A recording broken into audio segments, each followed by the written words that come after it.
Hello dear students, welcome to Magnet Brains. मैं संचिता जैन आप सभी की एसएसटी एजुकेटर आज के सेशन में लेके आई हूँ क्लास 10 की सामाजिक विज्ञान में ज्योग्राफी यानी कि भूगोल का चैप्टर नंबर 5। और आज हम करने वाले हैं इस चैप्टर का कंप्लीट चैप्टर रिवीजन यानी कि one shot revision.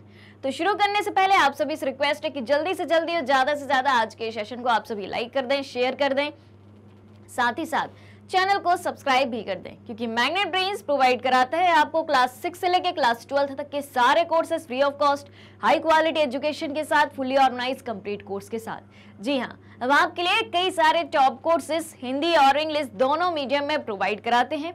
CBSE board के साथ साथ MP board, UP board, Bihar board, Delhi board और राजस्थान बोर्ड यानी कि 5 स्टेट बोर्ड के सिलेबस को कवर कराया जाता है। और कई सारे स्पेशल कोर्सेस हैं हमारे पास, जैसे कि वैदिक मैथ्स, क्रैश कोर्स और स्पोकन इंग्लिश। और इतने सारे कोर्सेस आपको एक ही जगह, एक ही प्लेटफॉर्म पर एकदम फ्री ऑफ कॉस्ट प्रोवाइड कराए जा रहे हैं।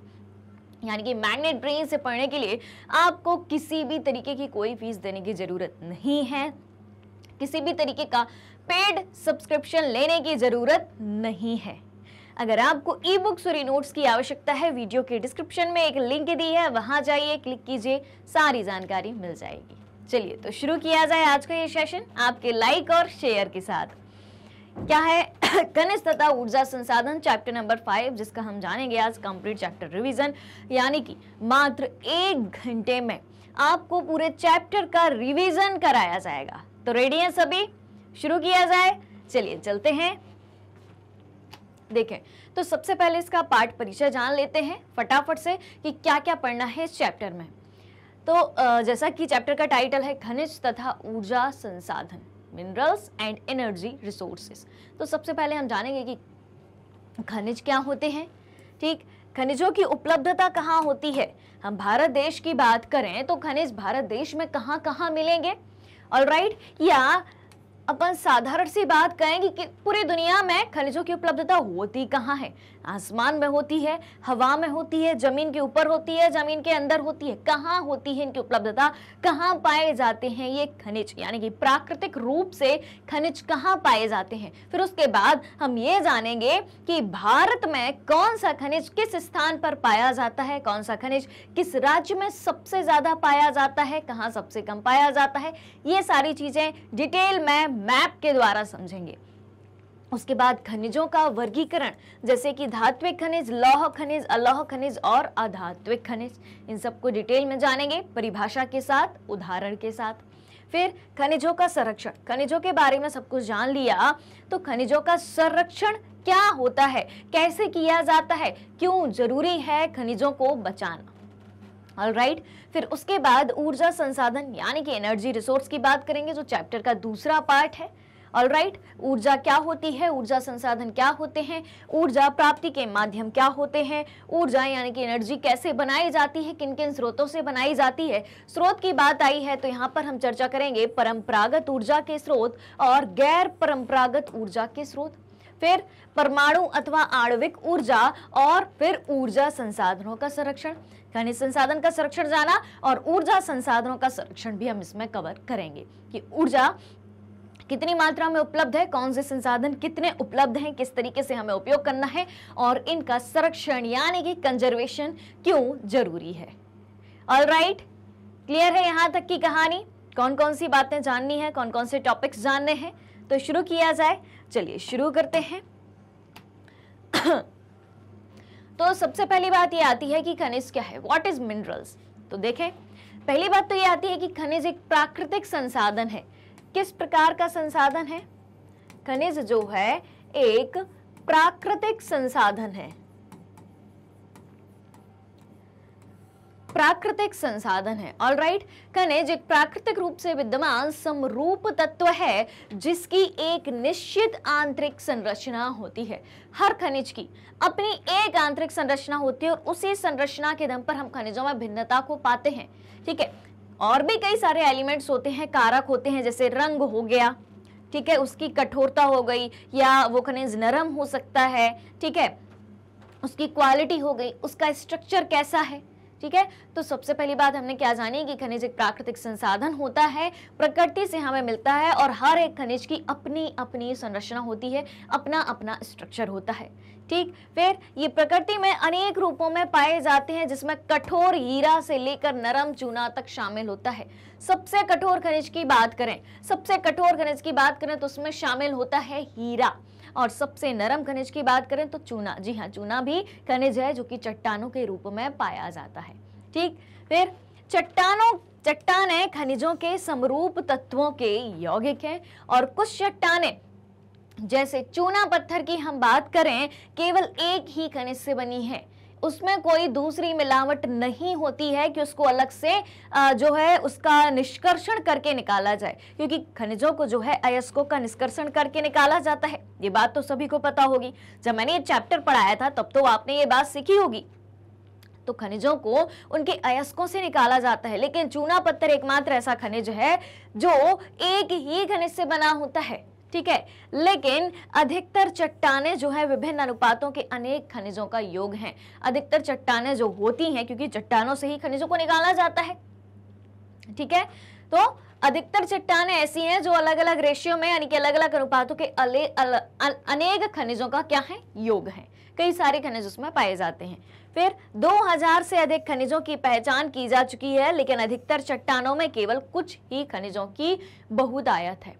2000 ऐसे खनिज हैं जिनकी पहचान करी जा चुकी है, खोज की जा चुकी है, लेकिन अधिकतर चट्टानों में कुछ ही खनिजों की बहुतायत है, यानी कि कुछ ही खनिज ऐसे हैं जो बहुत मात्रा में पाए जाते हैं। बहुतायत का मतलब क्या होता है, बहुत मात्रा में पाया जाना। अब क्या बात है, हाँ जी, एक खनिज विशेष जो निश्चित तत्वों का योग है, उन तत्वों का निर्माण उस समय के भौतिक व रासायनिक परिस्थितियों का परिणाम है।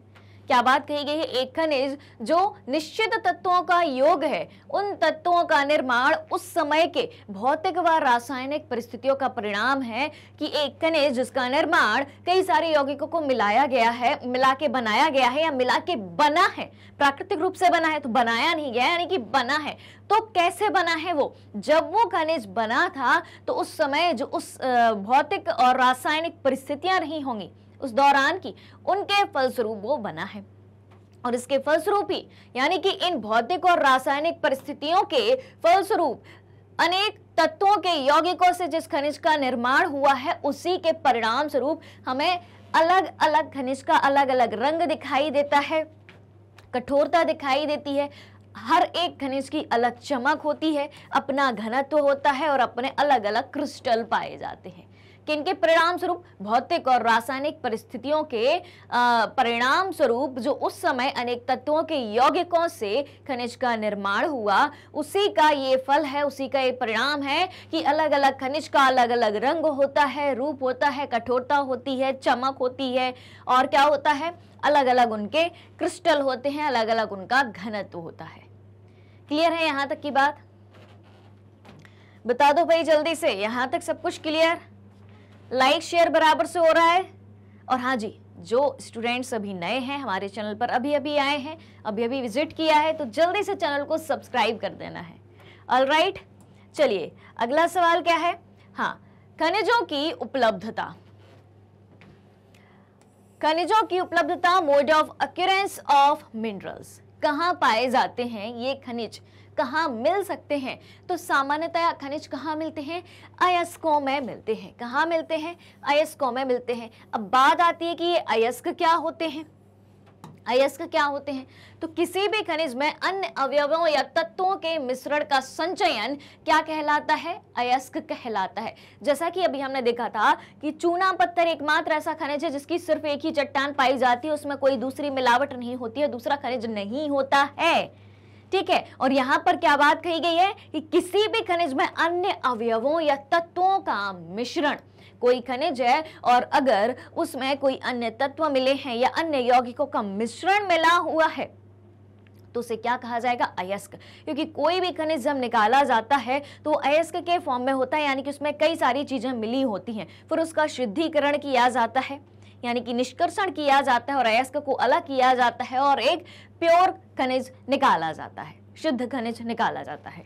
ऑलराइट, तो बात आ गई समझ में।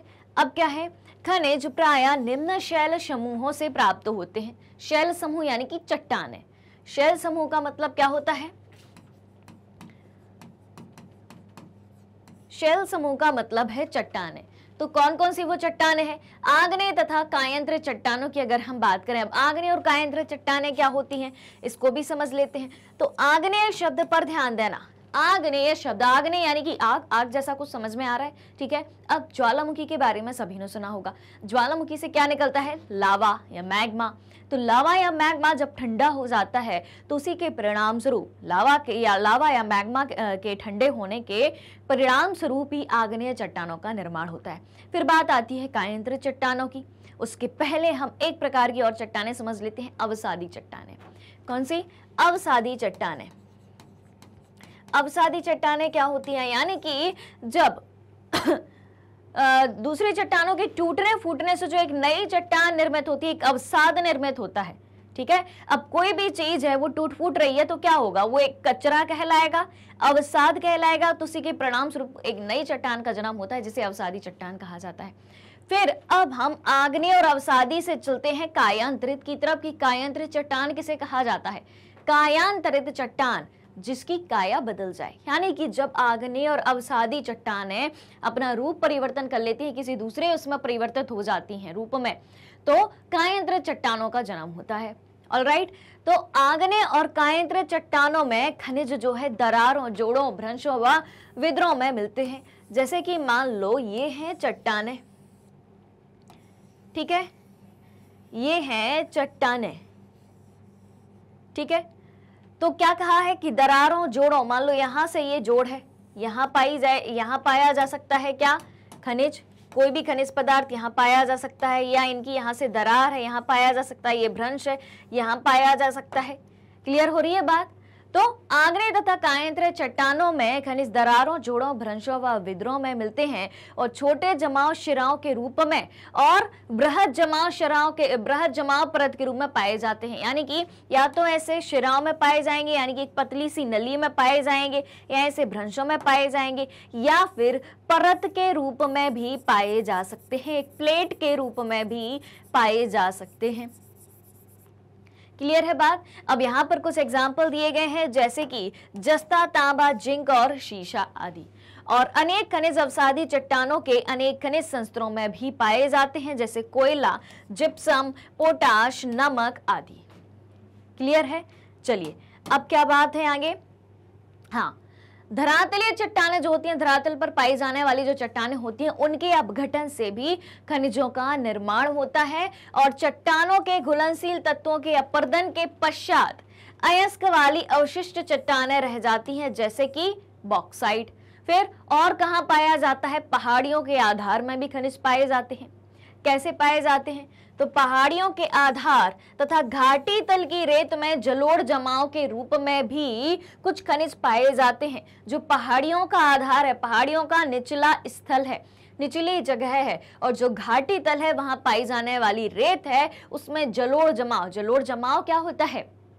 जब नदियों द्वारा ताजी ताजी मिट्टी बहाकर लाई जाती है तो उसे क्या कहा जाता है? जलोढ़ मिट्टी कहा जाता है। तो जलोढ़ मिट्टी का जो जमाव होता है ना, उसमें भी पाए जाते हैं खनिज, ठीक है। और ये निक्षेप प्लेसर निक्षेप के नाम से जाने जाते हैं। अब यहाँ से अगर आपसे कोई डेफिनेशन पूछी जाए कि प्लेसर निक्षेप क्या होते हैं, ठीक है, तो आप क्या बता देंगे कि पहाड़ियों के आधार तथा घाटी तल में घाटी तल की रेत में जलोढ़ जमाव के रूप में कुछ खनिज पाए जाते हैं। इन्हें ही हम प्लेसर निक्षेप के रूप में जानते हैं, ठीक है। जैसे सोना, चांदी, टिन, प्लैटिनम इनमें प्रमुख हैं। ऑलराइट, तो ये हमने जान लिया खनिजों की उपलब्धता की खनिज कहाँ कहाँ पाए जाते हैं।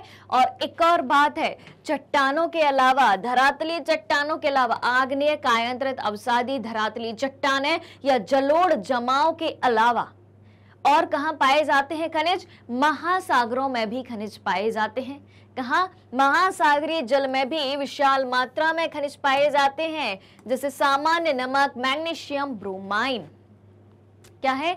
सामान्य नमक, मैग्नीशियम और ब्रोमाइन आदि। अब नमक की हम बात करें तो समुद्र का पानी कैसा होता है? खारा होता है, ठीक है। और समुद्र के पानी से ही नमक बनाया जाता है, क्लियर हो रही है बात? ठीक है। अब नमक भी हमने 2 प्रकार से देखे हैं, 3 प्रकार से देखे हैं, एक काला नमक, एक सेंधा नमक और एक सफेद नमक।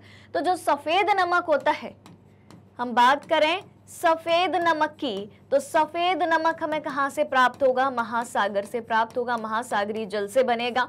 उसके बाद हम बात करें सेंधा नमक की। सेंधा नमक की भाई साहब चट्टान होती है, ये हमें मिलेगा चट्टान से। और फिर काला नमक भी हमें कहां से मिलेगा? काला नमक भी हमें मिलेगा चट्टान से। ऑलराइट, तो आपको खनिज कहां कहां देखने को मिल सकते हैं? खनिजों की हम बात करें तो खनिज जो है आग्नेय, अवसादी, इन शॉर्ट अगर हम बात करें, ओवरऑल कंक्लूजन निकल के क्या आता है? आग्नेय, अवसादी और कायांतरित चट्टानों में, कायांतरित चट्टान, उसके बाद धरातलीय चट्टान,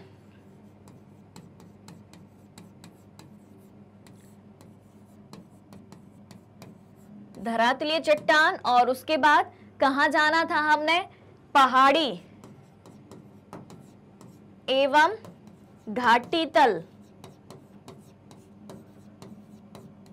घाटी तल में किस रूप में पाए जाते थे? जलोढ़ जमाव के रूप में। और कहां देखा हमने? महासागरीय जल में। ठीक है, महासागरीय जल में। ऑलराइट, क्लियर है कहानी? क्लियर? कहां कहां पाए जाते हैं, इन शॉर्ट हमने जान लिया। अब अगर आपसे क्वेश्चन पूछा जाए कि कहां कहां पाए जाते हैं, आपको जगह पता है कि यहाँ यहाँ पाए जाते हैं, तो आप इनको डिटेल में भी डिस्क्राइब कर सकते हैं।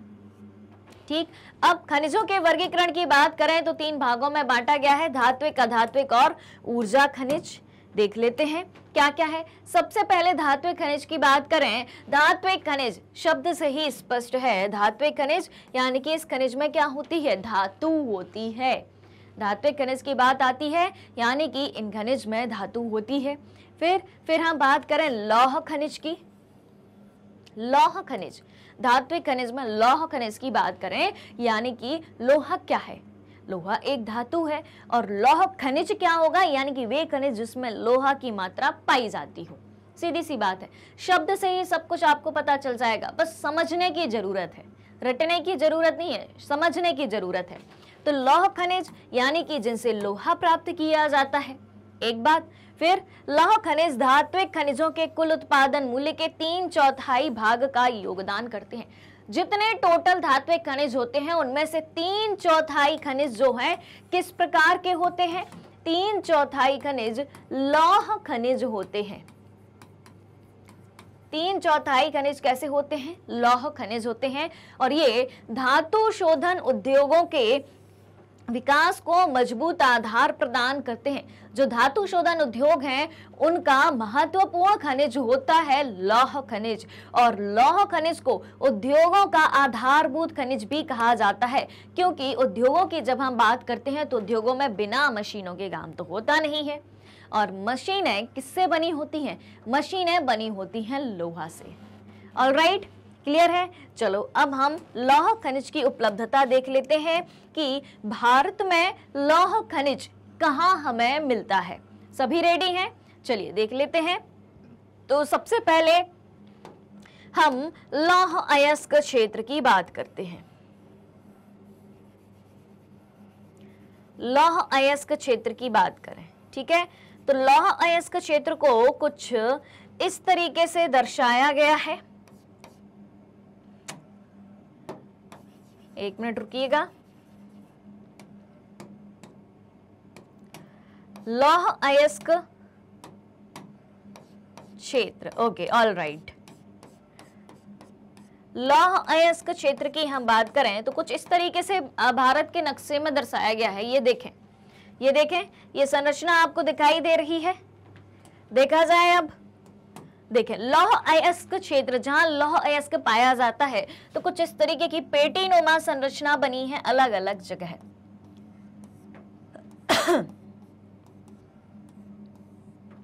ठीक है। कौन कौन सी जगह है यहाँ पर, यहाँ देखें महाराष्ट्र गोवा वाला क्षेत्र है, यहाँ पर कर्नाटक वाला क्षेत्र है, फिर उसके बाद आंध्र प्रदेश का भी कुछ क्षेत्र इसमें शामिल है।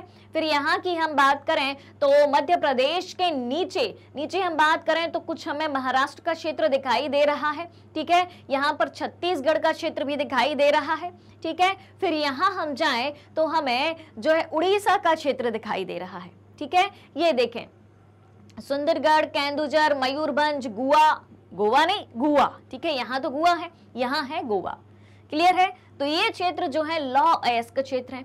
फिर लौह अयस्क खानों की बात करें कि लौह अयस्क की खानें कहाँ स्थित हैं, तो इनको जो है रेड ट्रायंगल से दर्शाया गया है कुछ इस तरीके से। ढूंढो भाई साहब जल्दी से मैप में, कहां पर ये लाल रंग का त्रिकोण आपको दिखाई दे रहा है। देखो भाई देखो, लाल रंग का त्रिकोण कहाँ दिखाई दे रहा है, लौह अयस्क खाने।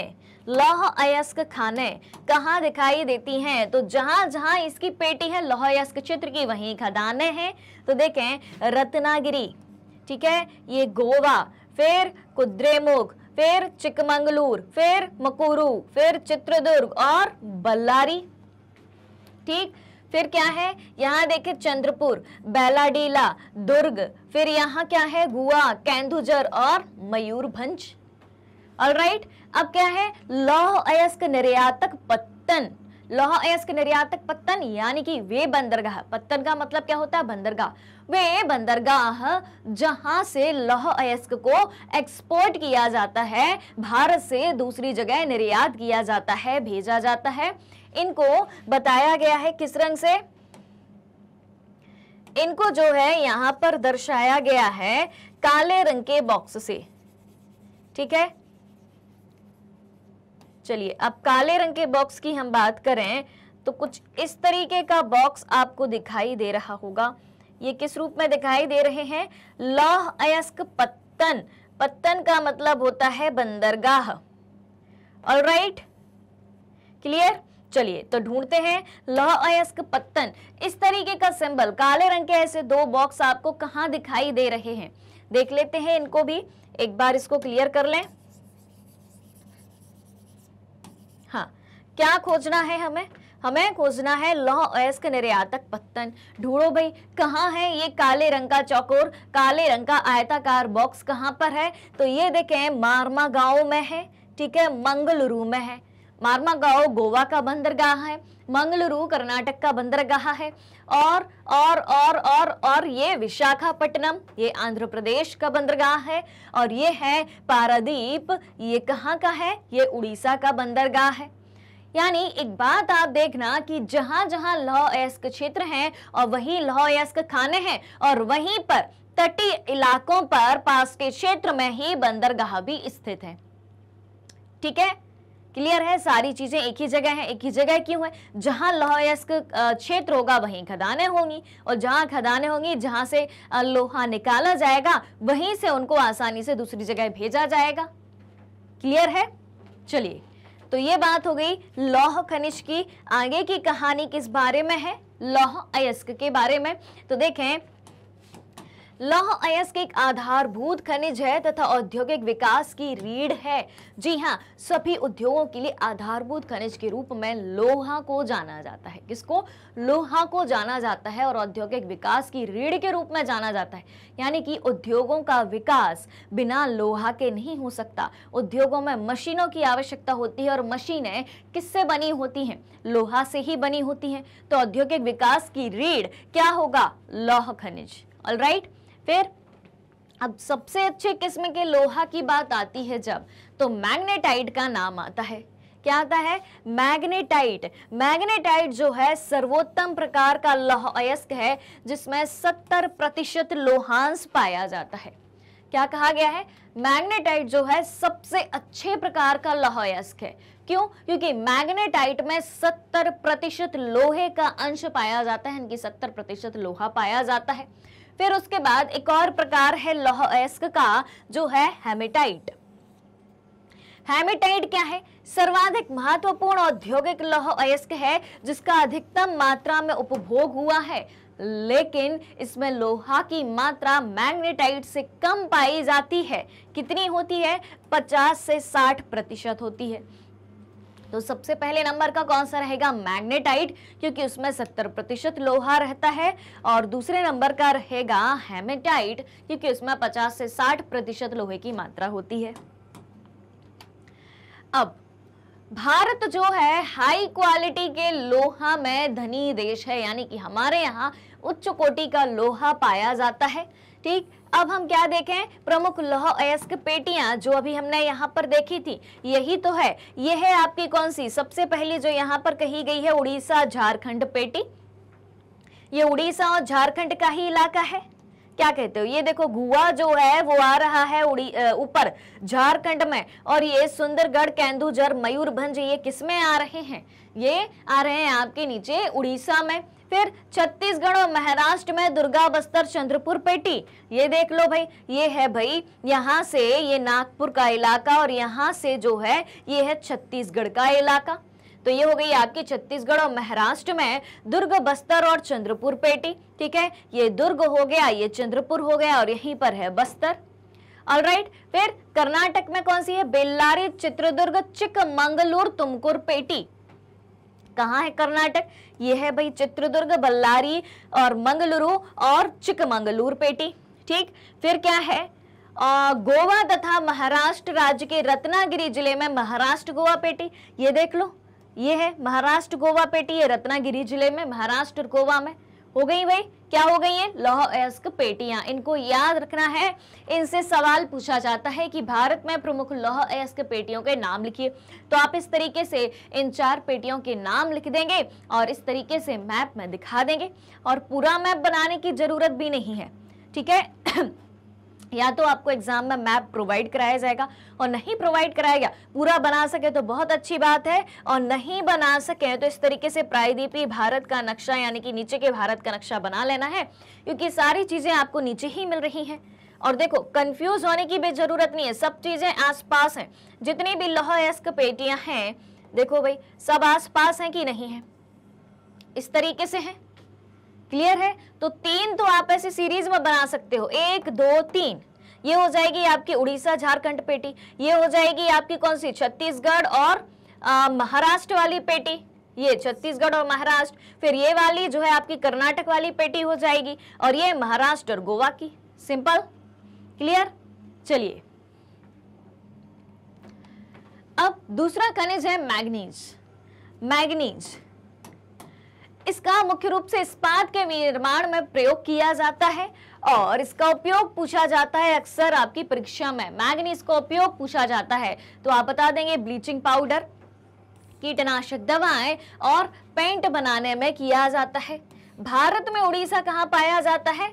भारत में मैग्नीज कहाँ पाया जाता है? उड़ीसा में सबसे ज्यादा पाया जाता है। कहाँ पर? भारत में उड़ीसा जो है मैग्नीज का सबसे उत्पादक राज्य है।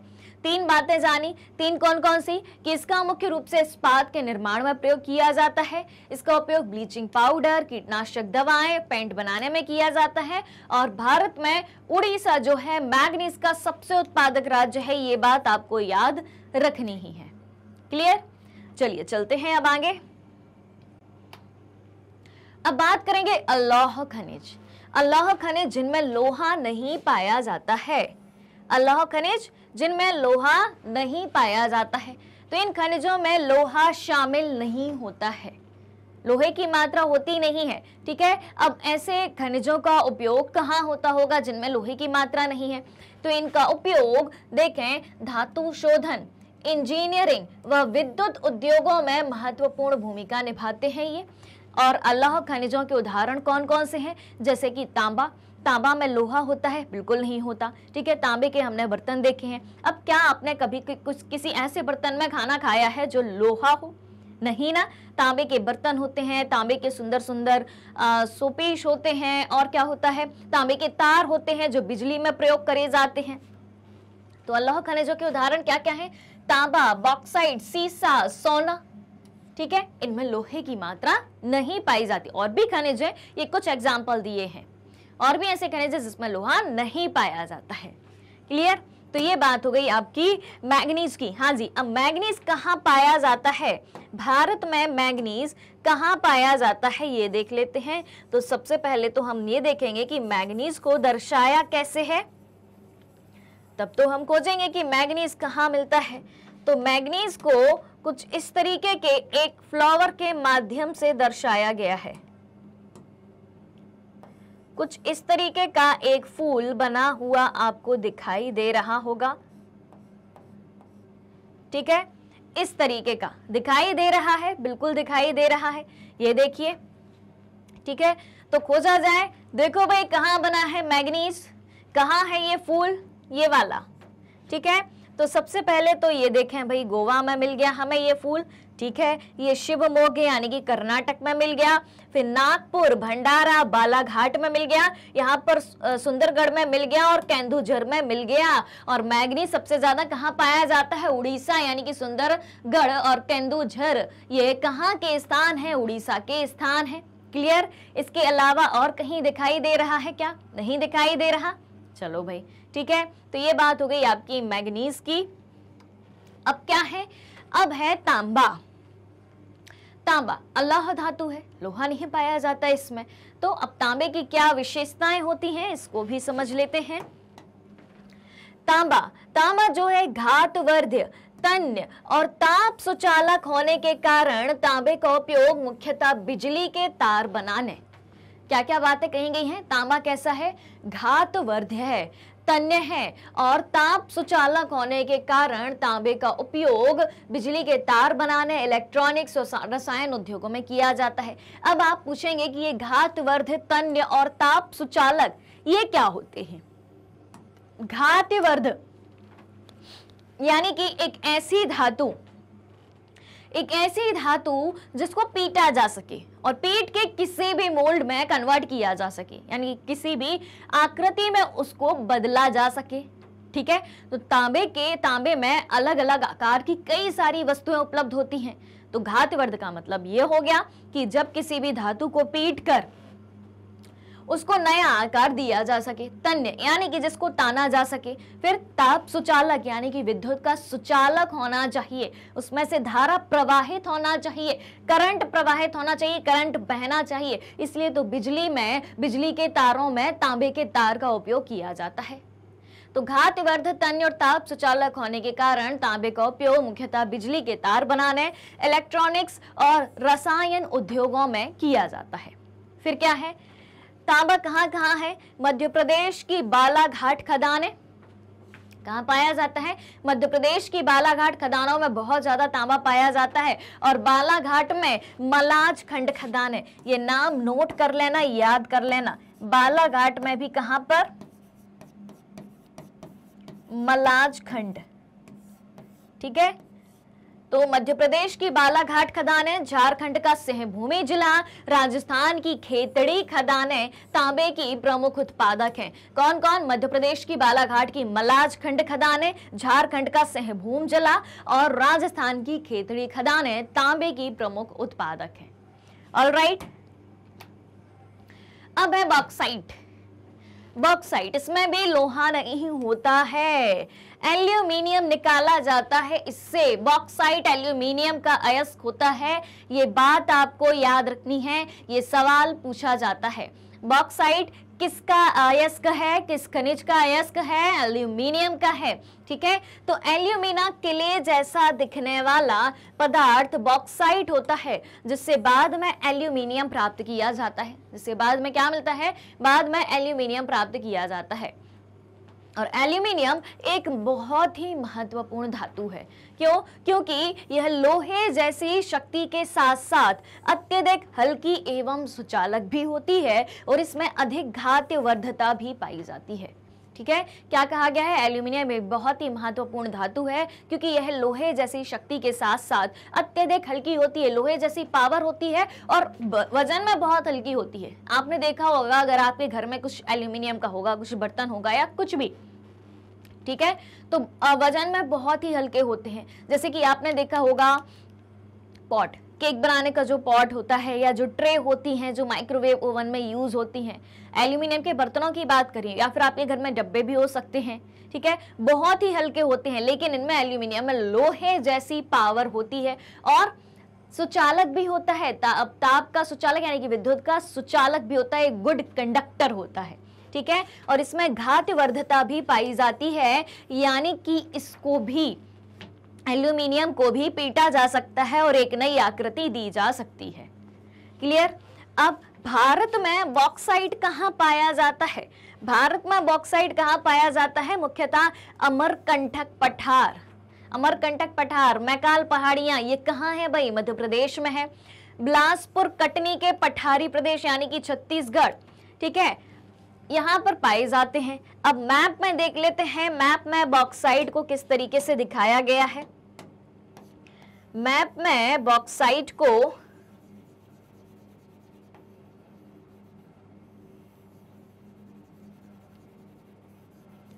कुछ इस तरीके से दिखाया गया है, देख लेते हैं। देखो, एक छोटा सा काले रंग का बॉक्स बना है इस तरीके का, और उस बॉक्स के अंदर क्या है? एक काले रंग का सर्किल है और सर्किल में भी एक ऐसी लाइन है, ऐसे ही दिखाया गया है। देखो भाई, बॉक्साइट बिल्कुल ऐसी ही संरचना दिखाई गई है। अब देखें भाई, ये वाला सिंबल हमें कहाँ कहाँ मिलता है। जैसा कि हमने जाना कटनी, अमरकंटक, बिलासपुर और मैकाल, तो देखो भाई, ये है कटनी, ठीक, ये है अमरकंटक, ये है आपका बिलासपुर और ये है आपकी मैकाल पहाड़ियां। तो अमरकंटक, मैकाल पहाड़ियां, बिलासपुर और कटनी का पठार, इस प्रदेश में, इस क्षेत्र में पाया जाता है क्या? आपका बॉक्साइट। ठीक, ये बात हो गई बॉक्साइट की। अब क्या है? अधात्विक खनिज। धात्विक खनिज के बारे में जान लिया। अब अधात्विक खनिज, अधात्विक खनिज यानी कि जिनमें धातु नहीं होती है। शब्द से ही पता चल रहा है कि इस खनिज में धातु नहीं होती है। ठीक है, अब ऐसे कौन से खनिज हैं जो अधात्विक खनिज हैं? ऑलराइट, तो ये है भाई अभ्रक। कौन सा खनिज है? अभ्रक। देखा जाए तो अभ्रक एक ऐसा खनिज है जो प्लेटों अथवा पत्रण क्रम में पाया जाता है।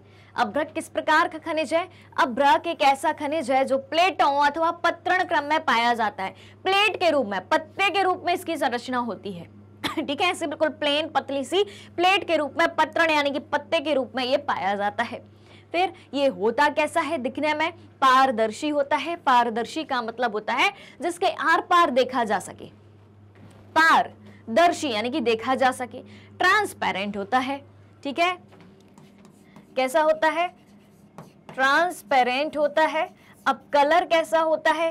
काला, हरा, लाल, पीला अथवा भूरे रंग का होता है। ये अभ्रक कैसा होता है? काला, हरा, पीला, लाल और भूरे रंग के रूप में मौजूद होता है। ये बात हो गई अभ्रक की। अब अभ्रक भारत में कहाँ कहाँ पाया जाता है? देख लेते हैं। अभ्रक भारत में कहाँ कहाँ पाया जाता है?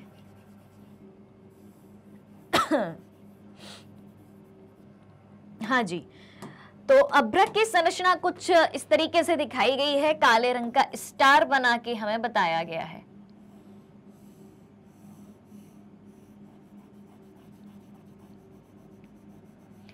काले रंग का स्टार। ठीक है, ढूंढो भाई मैप में जल्दी से, कहां है ये काले रंग का सितारा?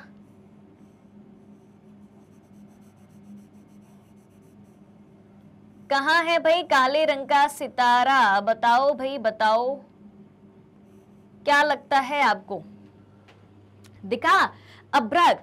अभ्रक दिखा? देखो भाई, सबसे नीचे से शुरू करें क्या? देखो, नेल्लोर यानी कि आंध्र प्रदेश, बेवर और अजमेर यानी कि राजस्थान, ये देखो गया यानी कि बिहार, हजारीबाग यानी कि झारखंड।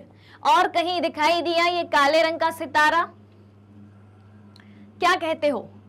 दिखाई दिया? बस इतनी ही जगह है। हाँ जी, तो बस इतनी ही जगह भारत में अभ्रक पाया जाता है। कहाँ कहाँ? एक बार फिर से देखें, नेल्लोर आंध्र प्रदेश, बेबर अजमेर राजस्थान, गया बिहार, हजारीबाग झारखंड। ऑलराइट, याद रहेगा। देखो, मैप से जब आप समझते हो तो चीजें याद होती ही हैं। क्लियर है बात? ठीक है, यहां तक समझ में आ गया? तो जल्दी से इसी बात पे एक बार लाइक शेयर कर देना है। चेक करो जल्दी से लाइक हुआ कि नहीं, और शेयर तो कितने भी बार करते ही रहना है।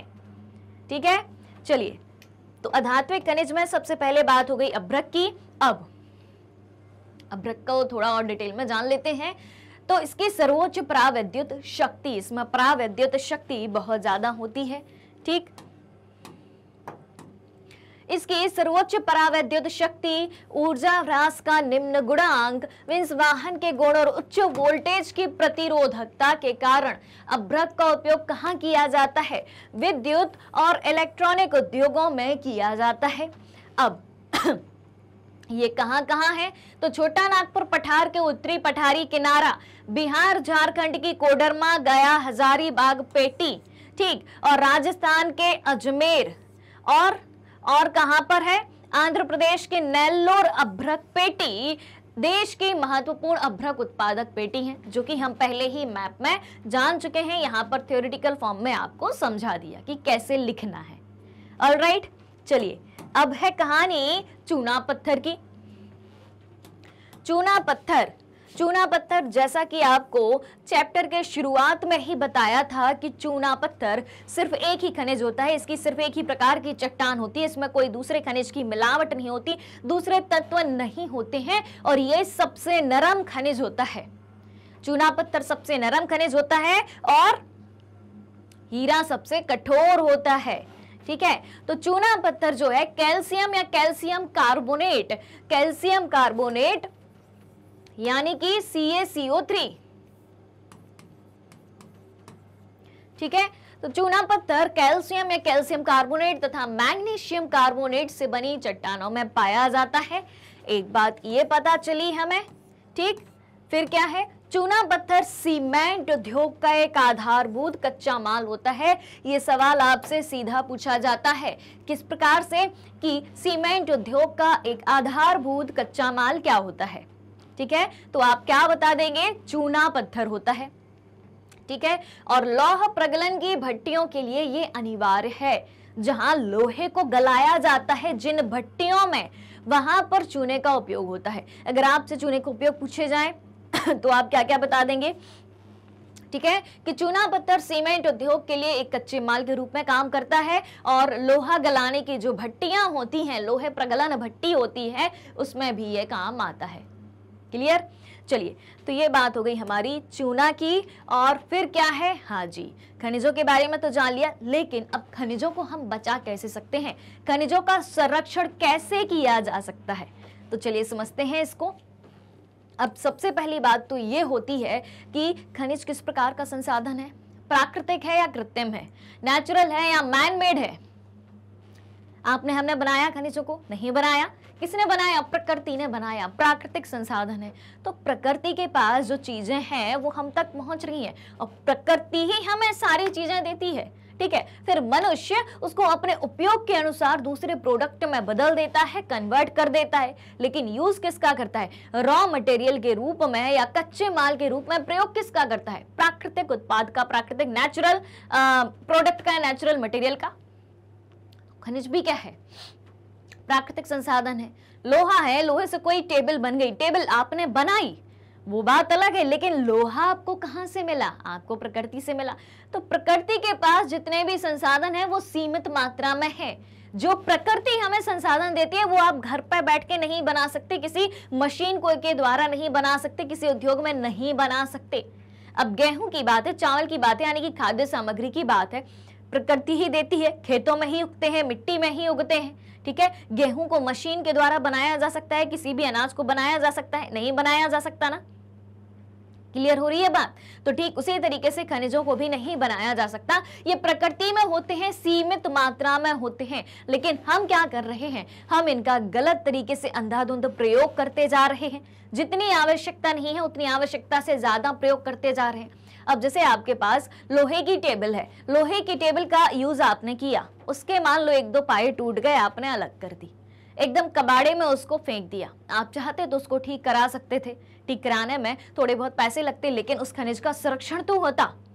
यानी कि हमें रिसाइकिल की प्रोसीजर का प्रयोग करना है कि उस खराब वस्तु को, जो वस्तु टूट गई है, उसको फिर से कैसे एक नए प्रोडक्ट में बनाया जा सकता है या सुधारा जा सकता है। इससे हम क्या कर सकते हैं, इससे हम किसी भी खनिज की या किसी भी अन्य पदार्थ की बर्बादी होने से बचा सकते हैं। ठीक है, समझ में आई इतनी बेसिक सी बात। अब चलिए, खनिज संसाधनों को सुनियोजित यानी कि एक अच्छी प्लान के तहत एवं सतत पोषणीय ढंग से प्रयोग करने के लिए एक तालमेल युक्त प्रयास करना होगा। अब ये सतत पोषणीय की बात कहां से आ गई? सतत पोषणीय यानी कि हमें हर एक वस्तु का प्रयोग या संसाधनों का प्रयोग कुछ इस तरीके से करना है कि वर्तमान में उपयोग करने के साथ साथ, वर्तमान की जरूरतों को पूरा करने के साथ साथ भविष्य में भी उन संसाधनों को हम बचा के रख सकें, ताकि हमारी आगे आने वाली जो जनरेशन है उसके लिए भी वो संसाधन बचे रहे। ठीक है, तो खनिजों को सुनियोजित एवं सतत पोषणीय ढंग से प्रयोग करने के लिए एक तालमेल युक्त प्रयास करना होगा। फिर क्या है, निम्न कोटि के अयस्कों का कम लागतों पर प्रयोग करने के लिए उन्नत प्रौद्योगिकियों का सतत विकास करते रहना होगा।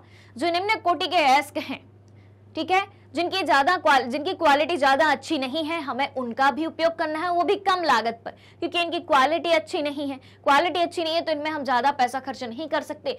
तो हम निम्न क्वालिटी के, लो क्वालिटी के खनिज या लो क्वालिटी के अयस्कों का प्रयोग भी कम लागत पर कैसे कर सकते हैं, ऐसी प्रौद्योगिकी को डेवलप करना होगा, ऐसी टेक्नोलॉजी को डेवलप करना होगा। कैसे कर सकते हैं? तो धातुओं का पुनः चक्रण, रद्दी धातुओं का प्रयोग तथा अन्य प्रतिस्थापनों का प्रयोग किया जाए। ठीक है, धातु का पुनः चक्रण यानी कि रिसाइकल की प्रोसेस के तहत उसको फिर से दूसरे प्रोडक्ट में कन्वर्ट किया जा सकता है।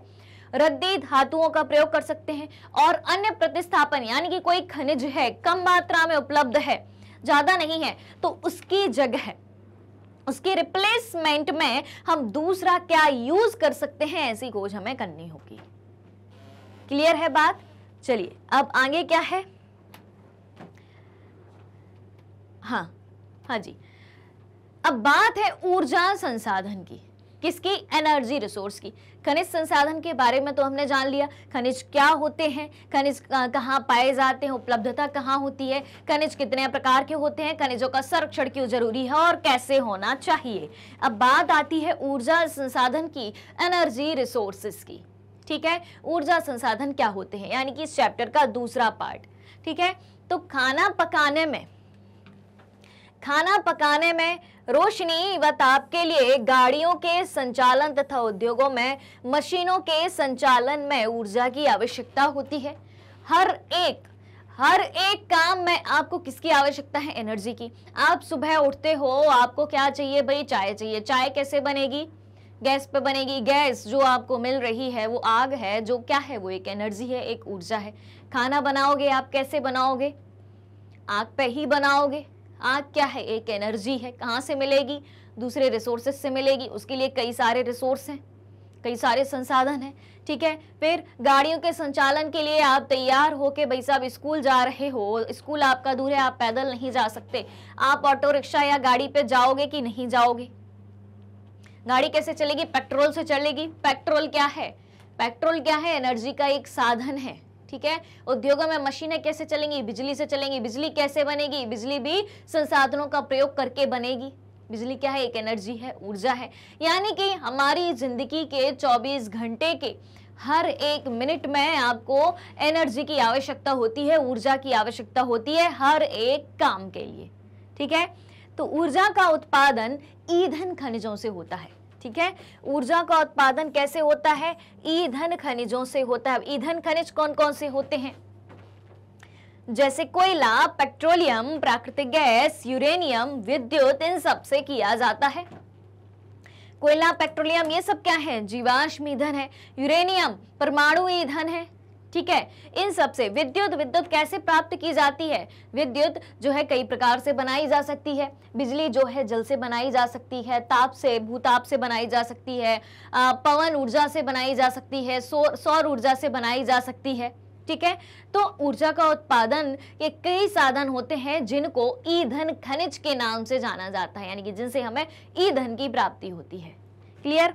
तो ये बात हो गई ऊर्जा संसाधन की।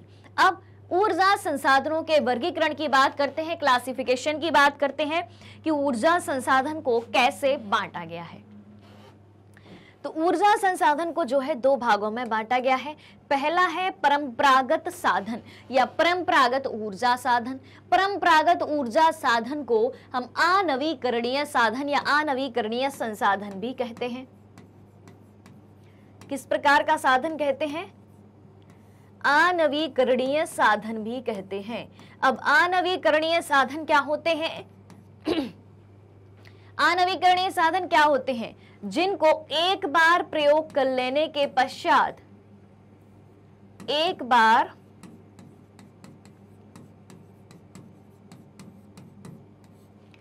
प्रयोग करने के बाद दोबारा प्रयोग नहीं किया जा सकता।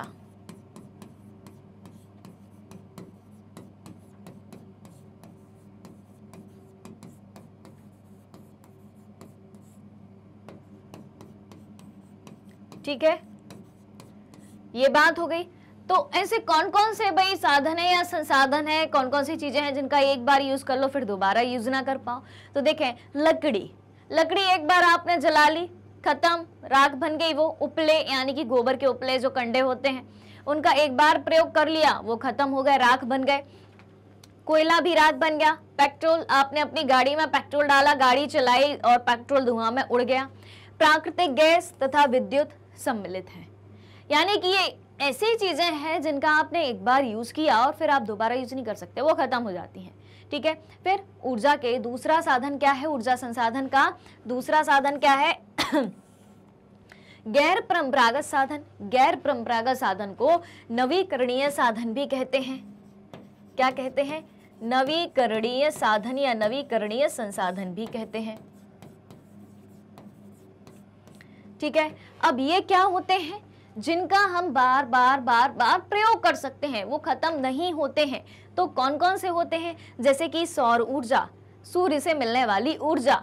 सूरज अपनी रोशनी देना कभी बंद करेगा क्या? नहीं करेगा। पवन ऊर्जा, हवा चलना बंद करेगी? नहीं। ज्वारीय ऊर्जा, जो महासागरों में ज्वार भाटे उठते हैं उनके फलस्वरूप और लंबी लंबी तरंगों के फलस्वरूप, ज्वार के फलस्वरूप जो ऊर्जा उत्पन्न होती है वो हमेशा मिलती रहेगी। भूतापीय ऊर्जा यानी कि पृथ्वी के आंतरिक भाग के गर्म होने के फलस्वरूप जो ऊर्जा प्राप्त होती है। ठीक है, फिर बायोगैस तथा परमाणु ऊर्जा शामिल किए जाते हैं जो कभी खत्म नहीं होते हैं। ये सब क्या होते हैं? नवीकरणीय साधन। अब हम जानते हैं परंपरागत ऊर्जा के स्रोत यानी कि अनवीकरणीय संसाधन कौन कौन से इसमें शामिल होते हैं और कहां कहां ये होते हैं। कोयला की बात करें तो भारत में कोयला बहुतायत में पाया जाने वाला जीवाश्म ईंधन है। ठीक है, बहुतायत यानी कि बहुत ज्यादा मात्रा में पाया जाता है। जीवाश्म ईंधन है यानी कि जीवों के अवशेषों से प्राप्त होने वाला ईंधन है। जो जीव मर जाते हैं, जो पेड़ पौधे सड़ जाते हैं, वो पृथ्वी में दब जाते हैं और कई लाखों वर्षों की प्रोसेस के बाद कोयले का निर्माण होता है। ठीक है, अब कोयले का उपयोग कहाँ होता है? इसका उपयोग ऊर्जा उत्पादन तथा उद्योगों और घरेलू जरूरतों के लिए ऊर्जा की आपूर्ति के लिए किया जाता है।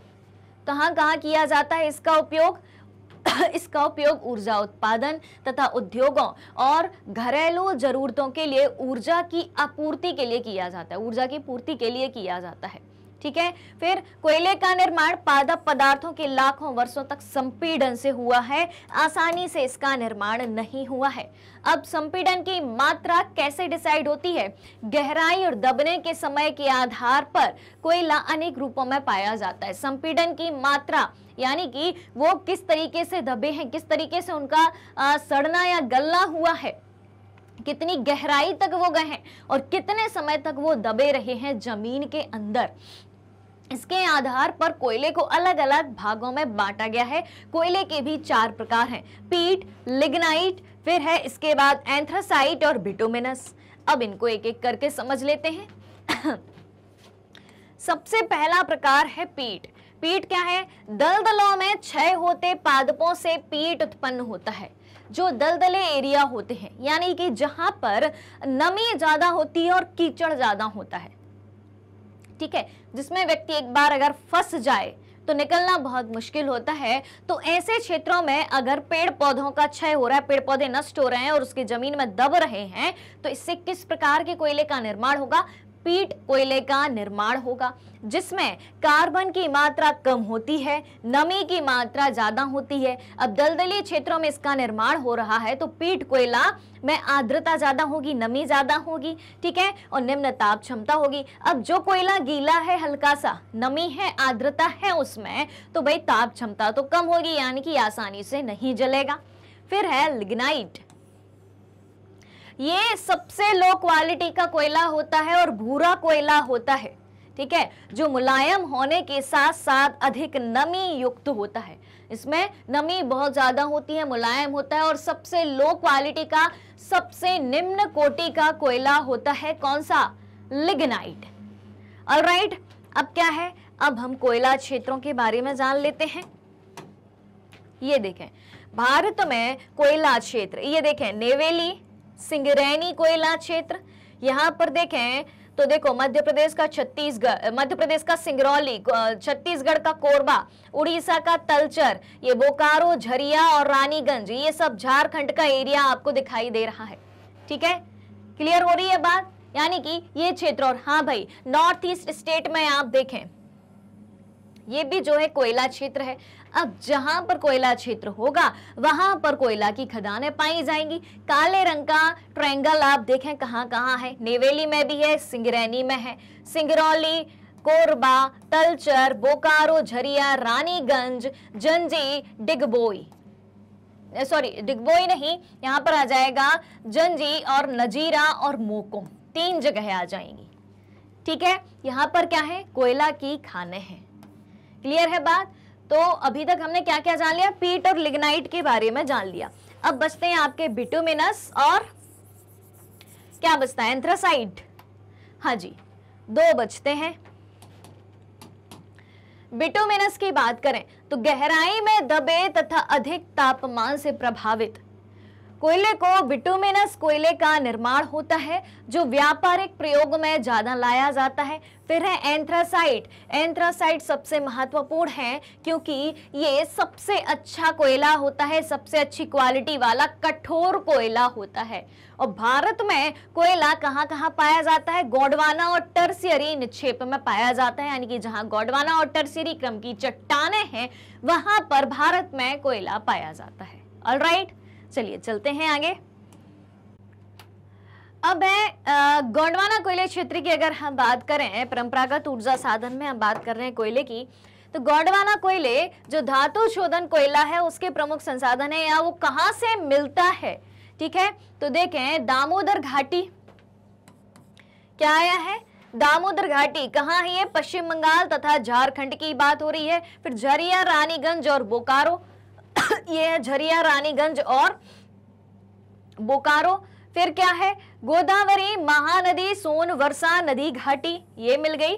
फिर क्या है? टर्शियरी कोयला क्षेत्र। टर्शियरी कोयला क्षेत्र यानी कि उत्तर पूर्व की बात हो रही है, नॉर्थ ईस्ट की बात हो रही है, ये देखो, ठीक है, क्लियर है। तो उत्तर पूर्वी क्षेत्र यानी कि मेघालय, असम, अरुणाचल प्रदेश और नागालैंड में पाया जाता है, ये हो गए कोयला क्षेत्र। फिर है पेट्रोलियम, दूसरा परंपरागत ऊर्जा के स्रोत में है पेट्रोलियम। अब पेट्रोलियम कहाँ मिलने वाला है हमको? पेट्रोलियम ये भी जीवाश्म ईंधन है, तो यह ताप व प्रकाश के लिए ईंधन, मशीनों को स्नेहक व अनेक विनिर्माण उद्योगों को कच्चा माल प्रदान करता है। पेट्रोलियम की बात हो रही है तो पेट्रोलियम जो है ताप व प्रकाश के लिए ईंधन मिलता है, मशीनों को स्नेहक यानी कि मशीनें आसानी से स्मूथली काम कर पाएं, और अनेक विनिर्माण उद्योगों को कच्चा माल प्रदान करता है पेट्रोलियम।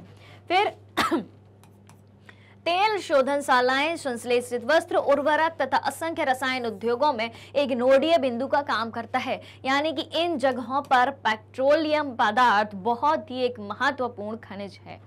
फिर भारत की हम बात करें तो भारत में कहां कहां पेट्रोल का उत्पादन किया जाता है, कौन कौन से पेट्रोलियम उत्पादक क्षेत्र हैं, उनको जानते हैं। तो देखें, भारत में कुल पेट्रोलियम उत्पादन का 63% भाग मुंबई हाई से मिलता है, यानी कि भारत का सबसे बड़ा पेट्रोलियम उत्पादक क्षेत्र कौन सा है? मुंबई हाई। कितना मिलता है? 63% मिलता है। 18% गुजरात से और 16% असम से प्राप्त होता है। ठीक है, जैसे कि हम बात करें मुंबई हाई मिल गया ये। ठीक है, तेल क्षेत्र है, तेल क्षेत्र को लाल रंग के बॉक्स से दिखाया गया है यहां पर इस तरीके से। ठीक, तो तेल क्षेत्र की हम बात करें, देखें कहां है तेल क्षेत्र, ये देखें मुंबई हाई। ठीक है भाई, फिर उसके बाद कहां जाना है? गुजरात जाना है, ये मिल गया गुजरात। फिर कहां जाना है? ये देखो भाई साहब असम। ठीक है, डिगबोई तेल उत्पादक क्षेत्र। क्लियर? अब क्या है कहानी? अब है प्राकृतिक गैस, नेचुरल गैस की कहानी। नेचुरल गैस कहाँ मिलने वाली है हमें? देखें तो नेचुरल गैस जो है ऊर्जा साधन के रूप में, ऊर्जा के एक साधन के रूप में तथा पेट्रो रसायन के औद्योगिक कच्चे माल के रूप में इसको प्रयोग किया जाता है। प्राकृतिक गैस की बात हो रही है तो इसे ऊर्जा के एक साधन के रूप में तथा पेट्रो रसायन के औद्योगिक कच्चे माल के रूप में प्रयोग किया जाता है। कार्बन डाइऑक्साइड के कम उत्सर्जन के कारण प्राकृतिक गैस को पर्यावरण अनुकूल माना जाता है। क्या कहा गया है? कार्बन डाइऑक्साइड के कम उत्सर्जन के कारण प्राकृतिक गैस को कैसा माना गया है? पर्यावरण अनुकूल माना गया है। पर्यावरण के अनुकूल होती है यानी कि इससे कोई प्रदूषण नहीं होता है। अब ये हमें मिलती कहाँ कहाँ है? तो कृष्णा गोदावरी नदी बेसिन, ठीक है, और मुंबई हाई और सानिध्य क्षेत्र, खंबात की खाड़ी, अंडमान निकोबार द्वीप समूह, इन क्षेत्रों में प्राकृतिक गैस के विशाल भंडार पाए जाते हैं। ये देखो भाई, मुख्य सुरक्षित प्राकृतिक क्षेत्र ये है भाई, देखो ये है, इधर पर भी है, इधर पर भी है, कई जगह मिल रही है। यानी कि देखो मुंबई हाई, कृष्णा गोदावरी नदी बेसिन, कृष्णा गोदावरी नदी बेसिन और खंबात की खाड़ी, ठीक है, और अंडमान निकोबार द्वीप समूह, इन क्षेत्रों में प्राकृतिक गैस के विशाल भंडार हमें देखने को मिलते हैं। अब है बात विद्युत की, यानी कि बिजली की। बिजली की बात करें तो आधुनिक विश्व में विद्युत के अनुप्रयोग बहुत ज्यादा विस्तृत है। विद्युत का सबसे ज्यादा उपयोग होता है और हर क्षेत्र में बिजली का उपयोग होता है। ठीक है, अब आप बताएं कि बिजली का उपयोग कहाँ नहीं होता? आप पंखा चलाते हो, कूलर चलाते हो, लाइट चलाते हो, ठीक है, खाना बन रहा है, मिक्सी चाहिए, खाना बनाने के लिए गेहूं चाहिए तो गेहूं कैसे पिसेगा? चक्की से पिसेगा। ठीक है, यानी कि लाइफ की छोटी छोटी चीजें देखें तो 24 घंटे हमें क्या चाहिए? बिजली चाहिए। और जहां 2 मिनट को भी बिजली जाती है, लाइट चली जाती है तो क्या हो जाता है? हाहाकार सी मच जाती, करे लाइट चली गई, लाइट चली गई, लाइट चली गई। बिना लाइट के कहीं काम ही नहीं चलता है भाई साहब। अब लेकिन ये बिजली बनती कैसे है? बिजली हमारे घरों में आती कैसे है? तो देखें, विद्युत मुख्यतः 2 प्रकार से उत्पन्न की जाती है। कैसे कैसे? तो देखें, प्रवाही जल से। प्रवाही जल यानी कि जो बहता हुआ पानी है, बहता हुआ पानी है, बहते हुए पानी से जो हाइड्रो टरबाइन चलाकर जल विद्युत उत्पन्न करता है। ठीक है, बहता हुआ जल से बिजली बन सकती है और हाइड्रो टरबाइन चलाकर, बहते हुए जल के पास हाइड्रो टरबाइन चलाओ और वहां से क्या मिलेगी? आपको बिजली मिलेगी। फिर अन्य ईंधन, अन्य किस प्रकार से बिजली बनती है? जैसे कोयला, पेट्रोलियम व प्राकृतिक गैस को जलाने से टरबाइन चलाकर ताप विद्युत बनाई जाती है। क्लियर? ये बात हो गई। अब क्या है? तेज बहते जल से जल विद्युत उत्पन्न करी जाती है। तो कैसे करी जाती है? अब जल का तेज बहाव आपको कैसे मिलेगा? जहां कोई बांध बना होगा, ठीक है, जहां कोई बहुउद्देशीय परियोजना बनी होगी, यानी कि किसी नदी पर बांध बना होगा, तो ये एक नवीकरणीय योग्य संसाधन है। और भारत में अनेक बहुउद्देशीय परियोजनाएं हैं जो विद्युत ऊर्जा उत्पन्न करती हैं। ठीक है, जैसे भाखड़ा नागल, यानी कि कहां कहां पर बांध बनाया गया है जहां से बिजली का उत्पादन किया जाता है। भाखड़ा नागल, दामोदर घाटी कॉरपोरेशन और कोपली हाइडल परियोजना आदि। ताप विद्युत कोयला, पेट्रोलियम तथा प्राकृतिक गैस के प्रयोग से उत्पन्न करी जाती है। ताप विद्युत, ये तो हो गई जल विद्युत। ये किसकी बात हो गई? ये बात हो गई यहां पर जल विद्युत की।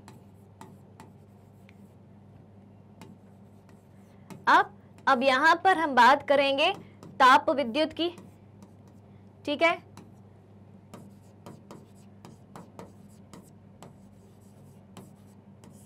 ताप विद्युत। तो ताप विद्युत कैसे बनती है? कोयला, पेट्रोलियम, प्राकृतिक गैस के प्रयोग से उत्पन्न करी जाती है। और ताप विद्युत ग्रह जो है अनवीकरणीय योग्य जीवाश्मी ईंधन का प्रयोग करके करी जाती है, क्योंकि कोयला, पेट्रोलियम, प्राकृतिक गैस कैसे संसाधन है ऊर्जा के अनवीकरणीय योग्य, लेकिन जल से जब विद्युत बनाई जाती है तो वो कैसा है?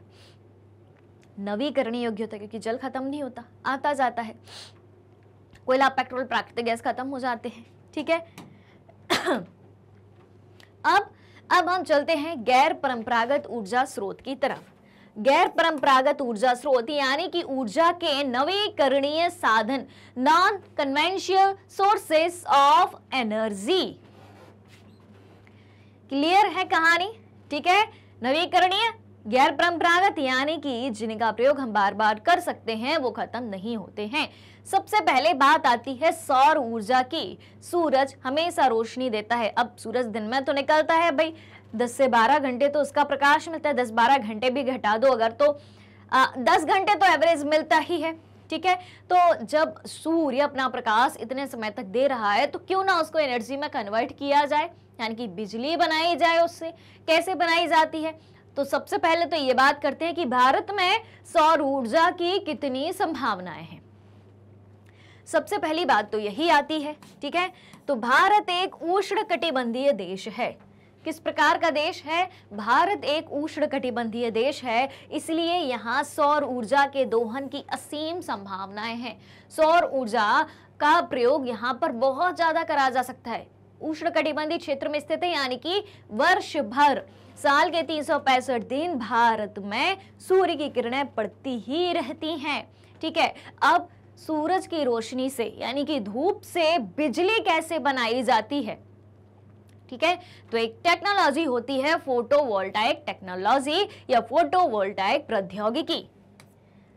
फोटोवोल्टाइक प्रौद्योगिकी द्वारा धूप को सीधे विद्युत में परिवर्तित किया जाता है। किसमें?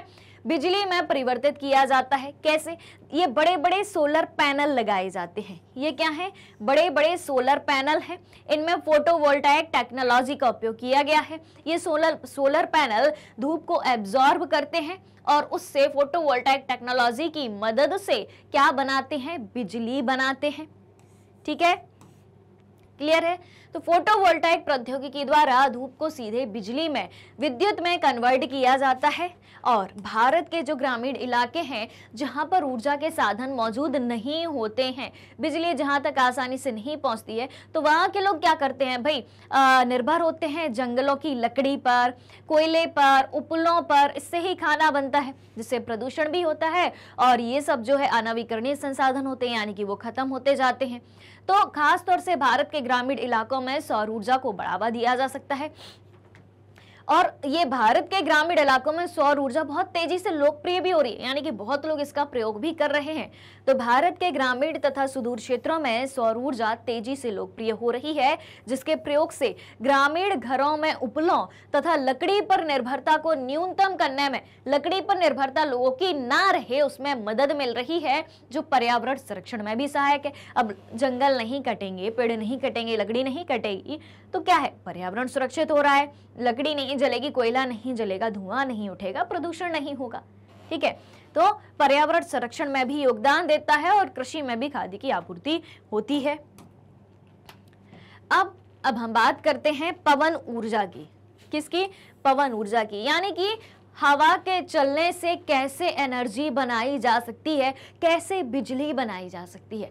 अब हवा तो हमेशा चलती रहती है, कभी बंद नहीं होगी, यानी कि ये भी क्या है? गैर परंपरागत साधन, ऊर्जा का नवीकरणीय संसाधन। तो हवा से बिजली कैसे बनाई जाती है? इस तरीके की पवन चक्कियां लगाई जाती हैं, ठीक है। ये देख रहे हैं आप, ऐसे लंबे लंबे पाइप लगे हैं और इनके ऊपर ये पंखी लगी हुई हैं। जब हवा चलती है तो ये पंखे भी साथ साथ चलते हैं और इनसे बिजली बनाई जाती है, ठीक है।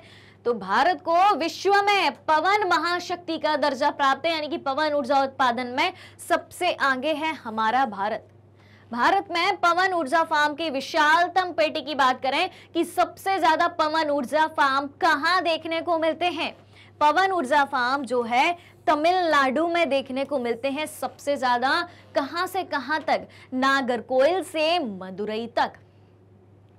ठीक है, किसकी बात हो रही है? पवन ऊर्जा की। अगर आपसे पूछा जाए कि भारत में पवन ऊर्जा का उत्पादन सबसे ज्यादा किस राज्य में होता है, तो आप बता देंगे तमिलनाडु में। कहां से कहां तक? मदुरई से नागरकोइल तक।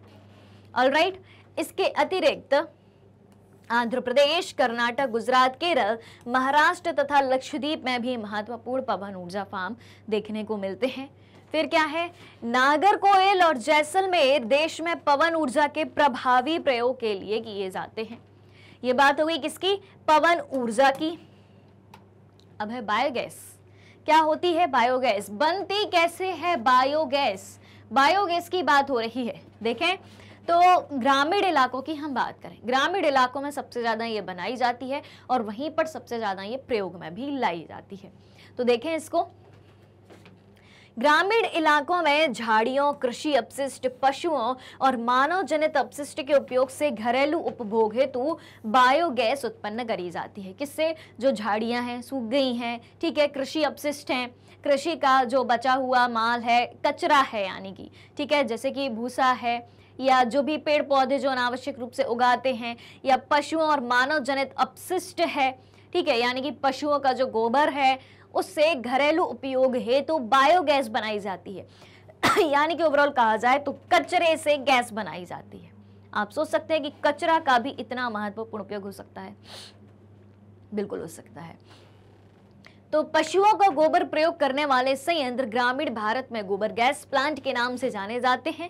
यानी कि जब पशुओं के गोबर से जो है एनर्जी बनाई जाती है, ऊर्जा उत्पादित करी जाती है, तो कैसे करी जाती है? गोबर गैस प्लांट लगाए जाते हैं, उसके द्वारा करी जाती है।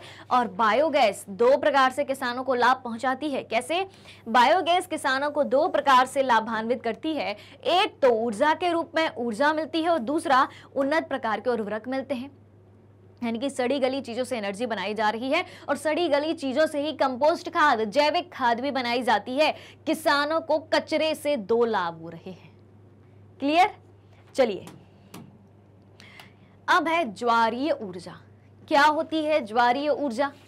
ज्वारीय ऊर्जा, देखो भाई, समुंदर का नाम तो सभी ने सुना होगा। समुंदर में ज्वार भाटे के बारे में आपने पढ़ा होगा। इस समुंदर में ज्वार भाटे उठते हैं। तो जो ज्वार उठता है यानी कि लंबी लंबी महासागरीय तरंगें ऊपर की ओर उठती हैं बहुत तेजी से, एकदम प्रवाह के साथ, ठीक है, तो उससे ऊर्जा निकलती है। ऊर्जा उससे भी बनाई जा सकती है। तो महासागरीय तरंगों का प्रयोग करके विद्युत उत्पादन के लिए ज्वारीय ऊर्जा का प्रयोग किया जा सकता है। अब कहाँ होता है भाई? भारत की बात करें तो कहीं भी हम बात करेंगे भारत की, तो जहां पर समुद्री इलाका है, तटीय इलाका है, वहीं पर तो ज्वारीय ऊर्जा बन पाएगी। जैसे कि खंबात की खाड़ी, ठीक है, यहाँ क्या है? ये भारत है, प्रायद्वीपीय भारत है, जो तीनों तरफ से किससे घिरा है? जो तीनों तरफ से समुद्र से घिरा है। बताओ भाई, घिरा है ना? ठीक है, यहाँ पर क्या है? यहाँ पर है आपका अरब सागर, यहाँ बंगाल की खाड़ी, यहाँ पर हिंद महासागर। तो भारत में खंबात की खाड़ी, कच्छ की खाड़ी तथा पश्चिमी तट पर गुजरात में और पश्चिम बंगाल में सुंदरवन क्षेत्र में गंगा के डेल्टा में ज्वारीय तरंगों द्वारा ऊर्जा उत्पन्न करने की आदर्श दशाएं उपस्थित हैं। यानी कि भारत का जो तटीय इलाका है वहां पर हर जगह आपको ज्वारीय ऊर्जा उत्पादित करने की संभावनाएं मिलेगी। क्लियर? अब है भूतापीय ऊर्जा। भूतापीय ऊर्जा क्या होती है भाई? देखो भाई, धरती तो गर्म होती है कि नहीं होती है? होती है। और धरती का यानी कि पृथ्वी का जो आंतरिक भाग होता है और ज्यादा गर्म होता है, उससे बनाई जाती है एनर्जी पृथ्वी के गर्म होने से। कैसे? तो पृथ्वी के आंतरिक भागों से ताप का प्रयोग कर, पृथ्वी के आंतरिक भागों से ताप का प्रयोग कर उत्पन्न की जाने वाली विद्युत को क्या कहा जाता है? बिजली को भूतापीय ऊर्जा कहा जाता है। और जहां भी भूतापीय प्रवणता अधिक होती है, भूतापीय प्रवणता अधिक होना, इसका क्या मतलब है भाई? भूतापीय प्रवणता अधिक होना, तापीय प्रवणता यानी कि ताप परिवर्तन की दर,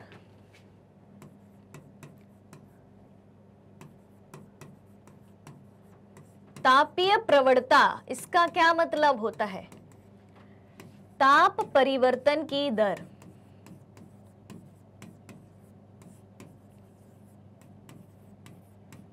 ठीक, तो पृथ्वी के आंतरिक भागों से ताप का प्रयोग कर उत्पन्न की जाने वाली विद्युत को क्या कहा जाता है? भूतापीय ऊर्जा कहा जाता है।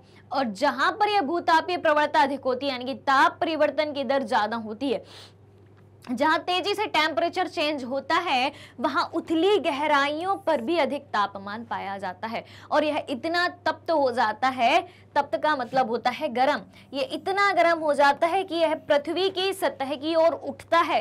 ये जो ताप है पृथ्वी की सतह की ओर उठता है और यह भाप में परिवर्तित हो जाता है। जब पृथ्वी ज्यादा गर्म होती है तो हमें पृथ्वी से भाप में निकलने जैसा प्रतीत होता है। तो ये जब भाप में कन्वर्ट होती है, उसी भाप से एनर्जी बनाई जाती है, ऊर्जा बनाई जाती है।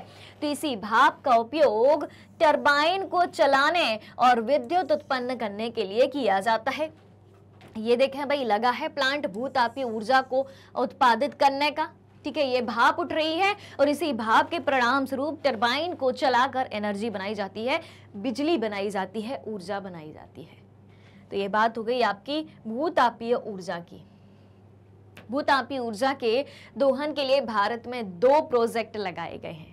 ठीक है, यानी कि भूतापीय ऊर्जा का उत्पादन कैसे किया जाता है, कहाँ किया जाता है, कैसे किया जाता है वो तो समझ लिया, भारत में कहाँ किया जाता है।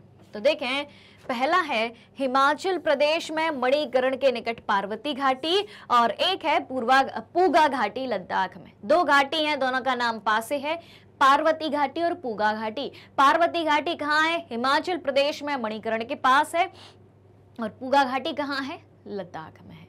ठीक है, तो ये हो गए आपके ऊर्जा के गैर परंपरागत स्रोत, यानी कि नवीकरणीय स्रोत जिनसे लगातार ऊर्जा प्राप्त की जा सकती है। अब एक और ऊर्जा बची है, परमाणु अथवा आणविक ऊर्जा, न्यूक्लियर और एटॉमिक एनर्जी। न्यूक्लियर और एटम के बारे में तो आपने सभी पढ़ा होगा। तो यह परमाणु या आणविक ऊर्जा बनती कैसे है? यह ऊर्जा अणुओं की संरचना को बदलने से प्राप्त करी जाती है, यानी कि एटम के स्ट्रक्चर को बदला जाता है, फिर एनर्जी हमें प्राप्त होती है। ठीक है, अब इसका उपयोग कहाँ होता है? विद्युत ऊर्जा उत्पन्न करने में ही होगा, यानी कि बिजली बनाने में ही होगा। तो यूरेनियम और थोरियम, 2 नाम तो आपने सुने ही होंगे। कौन कौन से? यूरेनियम और थोरियम जो झारखंड और राजस्थान की अरावली पर्वत श्रृंखलाओं में पाए जाते हैं, जिसका प्रयोग किसके लिए किया जाता है? यूरेनियम और थोरियम का प्रयोग परमाणु अथवा आणविक ऊर्जा के उत्पादन में किया जाता है। अब ये थोरियम कहाँ मिलता है? ये बात बहुत जरूरी है, ये बहुत इंपॉर्टेंट सवाल यहाँ से बनता है। ठीक है, आपसे पूछा जाएगा कि थोरियम कहाँ मिलता है? थोरियम मिलता है मोनाजाइट रेत में। किसमें? मोनाजाइट रेत में। अब ये मोनाजाइट रेत कहाँ मिलेगी? आपको केरल में मिलेगी, यानी कि थोरियम आपको कहाँ मिलेगा? भारतीय राज्य केरल में मिलता है। सवाल पूछा जाता है कि भारत में थोरियम कहाँ मिलता है? केरल में। किस रेत में मिलता है? मोनाजाइट रेत में। ऑलराइट, अब क्या है? अब ऊर्जा संसाधनों का संरक्षण, कंजर्वेशन ऑफ एनर्जी रिसोर्सेस। ऊर्जा संसाधनों का संरक्षण कैसे किया जा सकता है, कैसे इनको बचाया जा सकता है नष्ट होने से, ताकि हम आगे भी इसको सुरक्षित रख सकें। तो देखें, जब हम एक इकोनॉमिक डेवलपमेंट की बात करते हैं, ठीक है, तो इकोनॉमिक डेवलपमेंट अगर आपको करना है, आर्थिक विकास करना है, तो बिना एनर्जी के हो सकता है क्या? बिना ऊर्जा के हो सकता है? नहीं। हर एक चीज में आपको एनर्जी की आवश्यकता है, बिजली की आवश्यकता है, विद्युत की आवश्यकता है। ठीक है, कोई भी इंडस्ट्री आप ले लो, कोई भी उद्योग आप ले लो, कोई भी जगह है आप ले लो, हर जगह बिजली चाहिए, बिना बिजली के कुछ नहीं होगा। तो ऊर्जा को क्या कहा गया है? आर्थिक विकास के लिए एक आधारभूत आवश्यकता कहा गया है ऊर्जा को, कि सबसे पहले आपको क्या चाहिए? कोई भी काम शुरू करना है, सबसे पहले आपको एनर्जी चाहिए, ऊर्जा चाहिए, बिजली चाहिए। ठीक, अब क्या करना है? ऊर्जा के विकास के सतत पोषणीय मार्ग के विकसित करने की तुरंत आवश्यकता है। यानी कि ऊर्जा तो चाहिए, लेकिन ऊर्जा का प्रयोग करने के लिए आपको सतत पोषणीय विकास यानी कि सस्टेनेबल डेवलपमेंट के कंसेप्ट को अपनाना होगा। यानी कि ऊर्जा का उपयोग हम इस तरीके से करें, ऊर्जा संसाधनों का प्रयोग इस तरीके से करें कि वर्तमान में उपयोग करते हुए हम भविष्य के लिए भी उसको सुरक्षित रखें, ताकि आगे आने वाली जो जनरेशन है उनके लिए भी ऊर्जा बची रहे, संसाधन बचे रहें, वो परेशान ना हो। ठीक है, अब क्या है? ऊर्जा के सतत विकास के सतत पोषणीय मार्ग को विकसित करने के 2 तरीके हैं। अब कैसे बचाया जा सकता है ऊर्जा को, कैसे इसका सतत पोषणीय विकास किया जा सकता है? तो देखें, ऊर्जा संरक्षण की प्रोन्नति, यानी कि ऊर्जा संरक्षण को बढ़ावा दिया जाए। प्रोन्नति शब्द क्या होता है? प्रोन्नति शब्द होता है बढ़ावा देना। प्रोन्नति का मतलब क्या होता है? बढ़ावा देना। यानी कि ऊर्जा संरक्षण को हमें बढ़ावा देना होगा, लोगों को जागरूक करना होगा, उन्हें ऊर्जा की इंपॉर्टेंस बतानी होगी, संसाधनों का महत्व बताना होगा कि कैसे ये संसाधन हमारी पृथ्वी में बन पाते हैं और हम कितने जल्दी इनका उपयोग करके इनको खत्म कर देते हैं। ठीक है, अगर ये खत्म हो गए तो आगे जाके हमें बिजली नहीं मिलेगी। ऐसे लोगों को जागरूक करना होगा। फिर नवीकरणीय ऊर्जा संसाधनों का बढ़ता प्रयोग। जो नवीकरणीय ऊर्जा संसाधन हैं, जैसे कि आपकी सौर ऊर्जा हो गई, पवन ऊर्जा हो गई, भूतापी ऊर्जा, विद्युत ऊर्जा, बायोगैस, ठीक है, इन सब का प्रयोग हमें बढ़ाना होगा, लोगों को बताना होगा कि इनका यूज करो।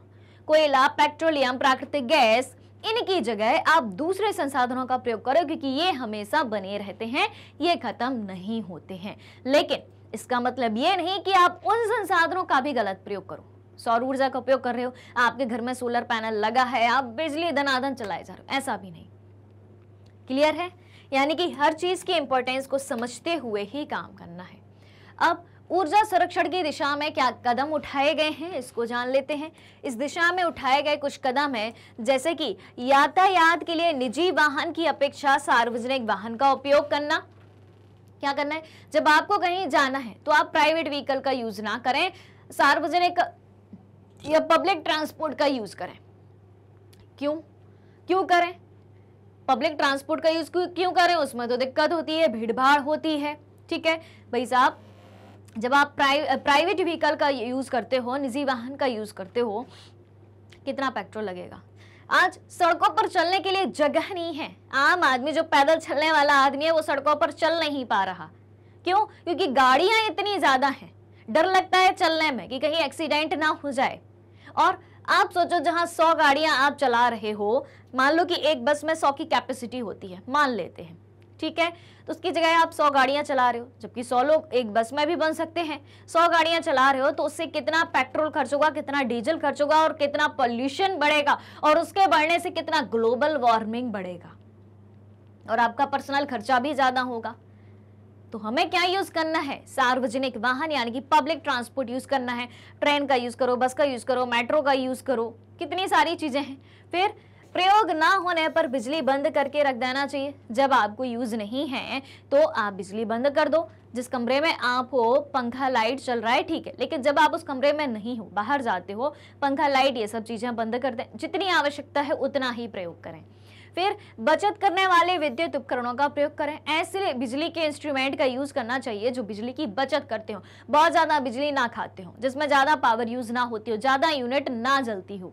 फिर गैर पारंपरिक ऊर्जा साधनों का प्रयोग, यानी कि नवीकरणीय ऊर्जा साधन का प्रयोग, सौर ऊर्जा का प्रयोग करो, पवन ऊर्जा का उपयोग करो, भूतापी ऊर्जा, बायोगैस, ज्वारी ऊर्जा, इनसे बनने वाली बिजली का प्रयोग करो।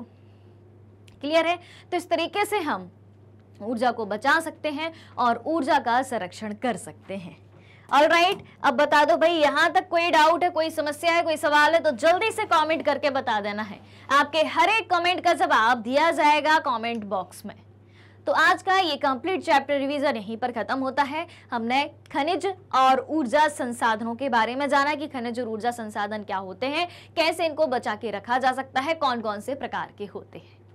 ऑलराइट, चलिए तो चलते हैं और जल्दी ही मिलते हैं अगले सेशन में। अगर आप हमारे डेली के लाइव सेशन और रिकॉर्डेड सेशन से जुड़ना चाहते हैं, सारी चीजें उपलब्ध हैं मैग्नेट ब्रेन्स के यूट्यूब चैनल, वेबसाइट और एप्लीकेशन पर। मैग्नेट ब्रेन्स इंडिया का number 1 100% free online education platform है। इसके अलावा अगर आप ई बुक्स और ई नोट्स भी चाहते हैं, उसकी लिंक भी वीडियो के डिस्क्रिप्शन बॉक्स में दी गई है, वहां से आप अवेल कर सकते हैं। हमारे पास आपके लिए कई सारे टॉप कोर्सेस हिंदी और इंग्लिश दोनों मीडियम में अवेलेबल हैं। सीबीएसई बोर्ड के साथ साथ Delhi board, Bihar board, UP board, MP board, Rajasthan board के सिलेबस को कवर कराया जाता है और सारी चीजें कवर कराई जाती हैं एनसीईआरटी से, क्योंकि मैग्नेट ब्रेन्स के दोनों चैनल हिंदी मीडियम और इंग्लिश मीडियम दोनों पर एनसीईआरटी से ही सारी क्लासेस को पढ़ाया जाता है। क्लियर?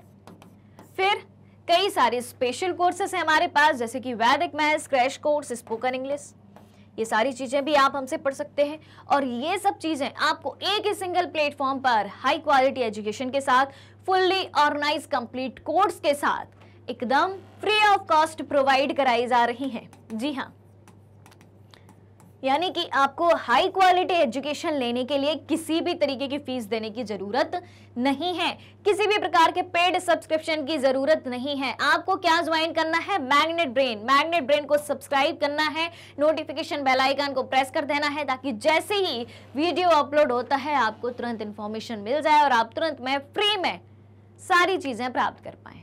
ऑलराइट, तो मैग्नेट ब्रेन्स यूट्यूब के अलावा अदर सोशल मीडिया प्लेटफॉर्म जैसे कि Facebook, Instagram, Twitter, Telegram, WhatsApp पर भी उपलब्ध है। आप हमें यहाँ भी फॉलो कर सकते हैं, यहाँ से भी सारी जानकारी प्राप्त कर सकते हैं। तो आज के सेशन को ज्यादा से ज्यादा लाइक और शेयर करते हुए चैनल को सब्सक्राइब भी करना है। हमारे साथ बने रहिए, जुड़े रहिए, पढ़ते रहिए, खुश रहिए। Thank you so much.